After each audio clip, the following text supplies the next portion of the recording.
Is the BIS starting to say the quiet part out loud? Welcome back, everyone. I'm sure it's just a huge coincidence that Christine Lagarde was flip-flopping back and forth about deciding to implement the CBDC, not deciding to implement the CBDC. It doesn't make a difference. Listen, they want control. So they're implementing a CBDC. The ECB 100% is going in that direction, in my opinion. Anyways, let's take a look at this article out of Cointelegraph. Central banks want to look under crypto's hood. Is this a positive sign? Spoiler alert, no, it's not. But it could be seen as them showing their hand. Anyways, let's dive into this article. The Bank for International Settlements, BIS, and for the people who don't know, it's Augustus Karsten that heads that one up. Anyways, Project Atlas report offers yet another indication that the worlds of crypto and traditional finance may be converging. We did cover their Project Atlas in a previous clip. I'm going to dig that up, put a link to it here so you guys could check it out if you want. But look, I mean, the short story is they're afraid. And right now, okay, the way that I'm looking at this article is that essentially the stage is being set so that we think that Bitcoin, right, and this whole parallel economy that's growing out of Bitcoin, see, it can't exist on its own. It has to be integrated into the legacy system. So organizations like the BIS, they want to make sure that you, me, the peons, right, the plebs, we understand that these things can't work without each other. You can't have Bitcoin without the legacy system, okay? I mean, of course you can have the legacy system without Bitcoin because, hey, they're control, but you can't have it the other way around. And you couldn't possibly have, the Bitcoin ecosystem overtaking the legacy system, right? So it's a partnership, guys. It's a partnership. Anyways, on the surface, this proof of concept project seems modest enough, securing more crypto-related data like cross-border Bitcoin flows. That just sounds like tracking. That's all that sounds like. Anyways, let's continue. BIS, a bank for central banks, and its partners still have some serious concerns about this new ecosystem, including its lack of transparency. Keep in mind, it's a completely open system, open ledger. Everybody can take a look at any transaction they would like. Unlike the current financial system, where only the specific people that have the specific rights can look at the data. So, but it's okay. It's, you know what? Bitcoin's not an open system, right? That's the problem. And they need this transparency. For instance, it's still hard to find seemingly simple things. Really? Like the countries where crypto exchanges are domiciled. Why does the BIS need to know where an exchange is located? I mean, really, let's be honest, right? I know that a whole bunch of people are going to come up with a bunch of pretend ideas that somehow conjure up these fluffy feelings of safety, but really, that information is completely useless to the BIS. It doesn't help anyone in any way, shape, or form. All it does is become part of the mechanism for tracking, but more importantly, tying addresses to countries, maybe. Anyways, let's continue. And then there are the abiding potential risks to financial stability. That's right, guys. You're not going to be able to buy coffee. You're not going to be able to buy food. Bitcoin is going to destroy it all. You won't be able to buy any of these things unless you give the BIS a little bit of insight into your data, right? It's complicated. It's not just a little bit of data. It's kind of all the data that they want, right? But what has to happen is that you have to believe that you're in a situation that is threatening, so that way we keep everybody secure, we keep everybody safe, we give up a little more freedom, and we make sure that the BIS has their information. In the introduction of the 40-page report published in early October, the BIS references how recent crypto failures, such as the recent theft of $61 million from Curve Finance's pools, exposed vulnerabilities across DeFi projects. The crash of Terra Luna's protocol's algorithmic stablecoin in a downward spiral and the bankruptcy of centralized crypto exchange FTX also highlight the pitfalls of unregulated markets. Now, I want you guys to just keep in mind, right now, what you don't want to do is go back and look at the mortgage crisis. Don't pay attention to the fact that Lehman Brothers, Bear Stearns, Fannie Mae, Freddie Mac, guys, it doesn't matter that all of that imploded with regulation. It doesn't matter. Don't pay attention to it. What needs to happen is here and now. We need these organizations and their regulations that didn't stop a damn thing in the past. I genuinely feel like I'm taking crazy pills. It's just so psychotic. Does crypto have a macro data problem? Why are cross-border flows so difficult to discern? Is there an easy solution to this opaqueness? So again, more of the false narrative, the idea that somehow when Bitcoin's being transferred, Bitcoin is pseudonymous, okay? Bitcoin is a transparent ledger. Anybody, including the BIS, can look at every Bitcoin transaction.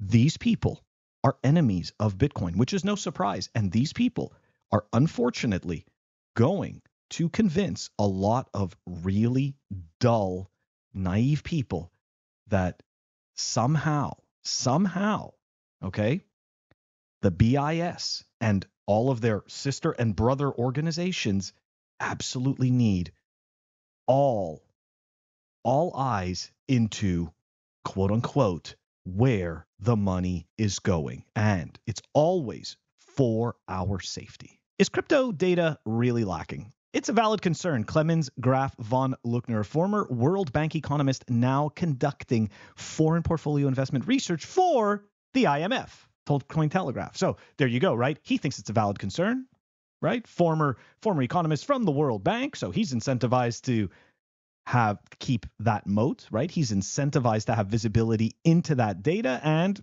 boom, portfolio investment research for the IMF, right? The IMF is just the enemy of freedom. Okay, they come in and they lend you money and then you become a prisoner to the IMF. That's pretty much it. All against their basket of goods. Anyways, all right. Central banks generally want to know what assets their residents hold in other parts of the world. Large amounts of overseas assets can be a buffer in times of financial stress. So it's very interesting, right?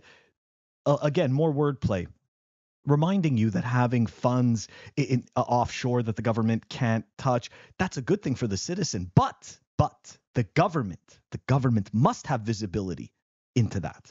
For what reason? Safety. Central banks want to know how much crypto is going out of the country and for what purpose. A large stock of crypto savings abroad could be seen as positive by central banks, worried about systemic safety and soundness.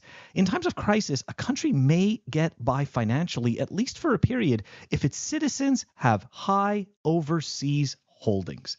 Yet, the decentralized nature of cryptocurrencies, the pseudonymity of its users, and the global distribution of transactions make it more difficult for central banks or anyone else to gather data. Stephen Meyer, co-founder and chief legal officer at Obligate, told Cointelegraph, adding, "The tricky thing with crypto is that the market structure is significantly flatter and sometimes fully peer-to-peer.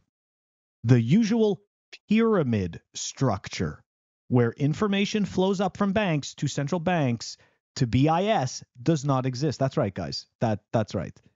We live in a pyramid scheme. As if you couldn't figure that out already when you go work for a company, that there is the one CEO at the top and then it is in the general shape of a pyramid. It doesn't matter. It doesn't matter, because a pyramid scheme is something totally different, right? They just tweak the definition a little bit, but any way you look at it, that's exactly it right there. They just totally let that slip. So the big problem, guys, the big problem is that the information isn't flowing up to the BIS as it should. Okay? So I want you to keep in mind somebody like Augustus Karsten, who clearly does not have self-control. He needs to know where your money is going. Okay? It's very important that he knows where your money is going, when it's going, what country it's going to and from. Because we are peons. Why now? Bitcoin has been around since 2009 after all. Why are European bankers suddenly interested in cross-border BTC flows at this time? The short answer is that crypto volumes weren't large enough earlier to merit a central banker's attention. Today, crypto is a $1 trillion industry. That's right. That's right. So, of course, right, it wasn't big enough for them to worry about it. But now that their moat is possibly being threatened, well, wait a second. The legacy and Bitcoin and crypto, it all ties in together. And of course, it requires our regulatory framework in order to keep it secure, keep you and I secure. The banks recognize the tangible influence these new assets can exert on the monetary aspects of fiat currencies. Jacob Joseph, research analyst at crypto analytics firm CCD, told Cointelegraph. Meyer, on the other hand, assumed rather that the emergence of stable coins led to an increased demand for gathering payment data.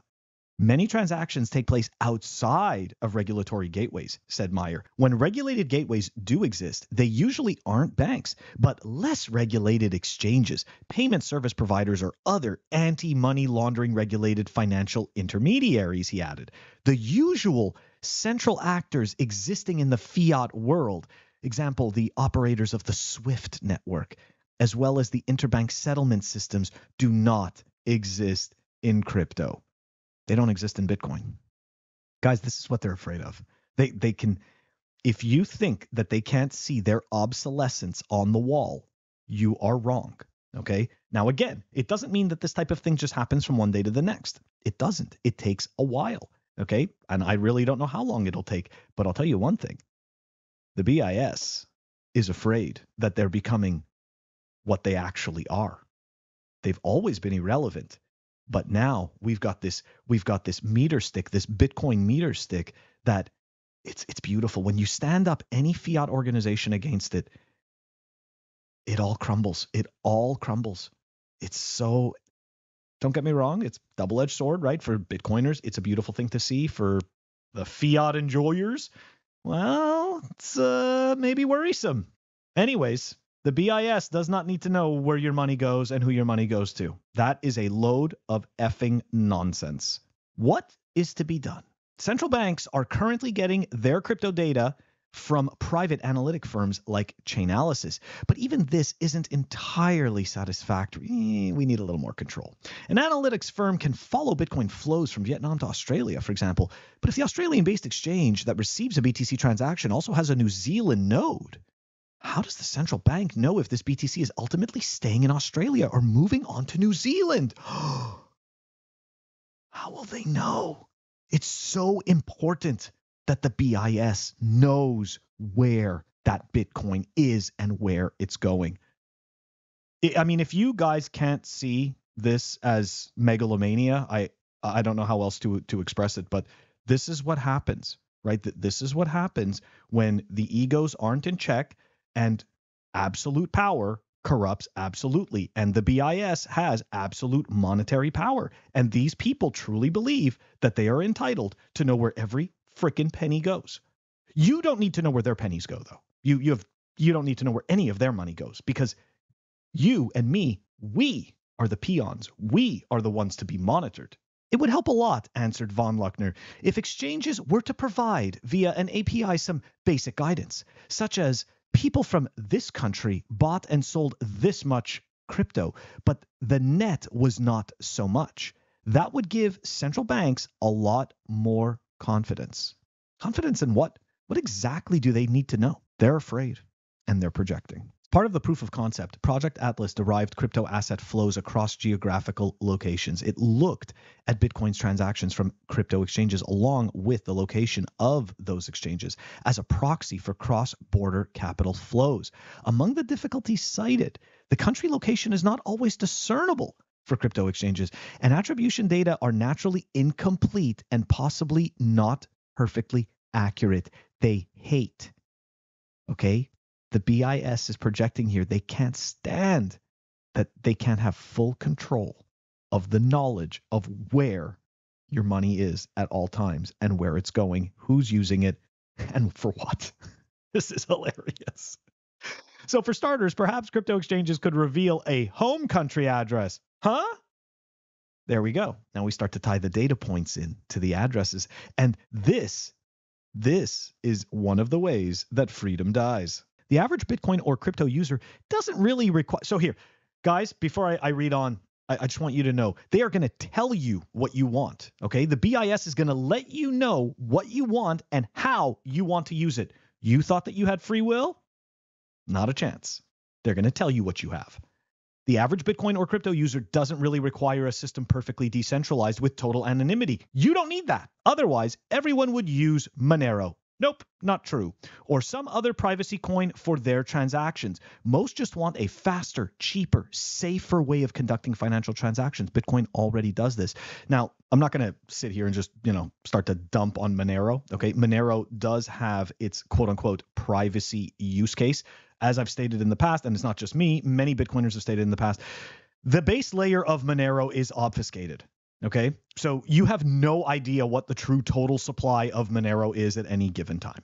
Okay, and this is one of the reasons that it does have that good privacy feature set, but unfortunately, it can't be a store of value.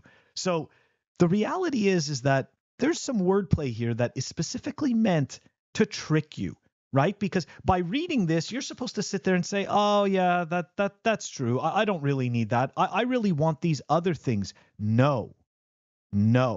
Okay. We're also looking for censorship resistance, number one. Number two, everyone should be able to verify all transactions on the Bitcoin network, right? So no censorship, being able to verify the total supply cannot be manipulated. So the reality is we want more than just decentralization and anonymity. And the last thing we need is the BIS or anyone of that ilk telling the average person what they think they need. Okay? That is just absolutely psychotic. That is total megalomaniac behavior. Recent advancements such as MiCA have been welcomed by large parts of the crypto industry. The introduction of clear regulatory frameworks, something the industry has long sought, represents a significant step forward for Europe. Keep in mind, nobody wants this except for the businesses that stand to lose the most and that stand to lose their moat. Okay? Europe does an excellent job of creating regulatory clarity, which is the most decisive factor for business certainty. By far, the worst a jurisdiction can do is to have either no or unclear rules. Nothing hinders innovation more. Hint, hint. The SEC, the USA. Okay, yeah, we get the jab. But look, the reality is Bitcoin doesn't need any of that regulation. Bitcoin doesn't need any of this shit. Okay, the reason why any of this is needed is for the existing businesses to come into the space and essentially grift noobs, right? And be able to do it with a checklist and say, no, see, we followed all we followed all of these guidelines. So we're good. We didn't do anything wrong. We followed the regulatory framework. The only way for crypto to survive is to be integrated. Otherwise, it may continue to exist, but only on the economic fringes. That article had plenty of FUD, okay? And not only that, but specifically stage setting, right? Essentially, what happened in that article is they're putting out there that without the legacy system, you are only going to go so far, okay? And granted, right? I mean, for the majority, at least the Western world, right? We all exist in this legacy system of censorship, this legacy system of arbitrary limits, this legacy system where banks do indeed stop your access to your bank account if, for whatever reason, they determine that they need to step in and save you, right? Even though really what they're doing is they're stopping you from accessing your funds, which stops you from paying your bills, which actually puts you in a significantly worse position than you were before. They thought they had to save you. So we are definitely in for an uphill battle. This doesn't just go away. Okay, the BIS has now said the quiet part out loud. They are fully aware that they are becoming obsolete. Guys, let me know what you think. Drop it in the comments. That's our clip for today. Like, subscribe, help us grow the channel. I will catch you guys all next week.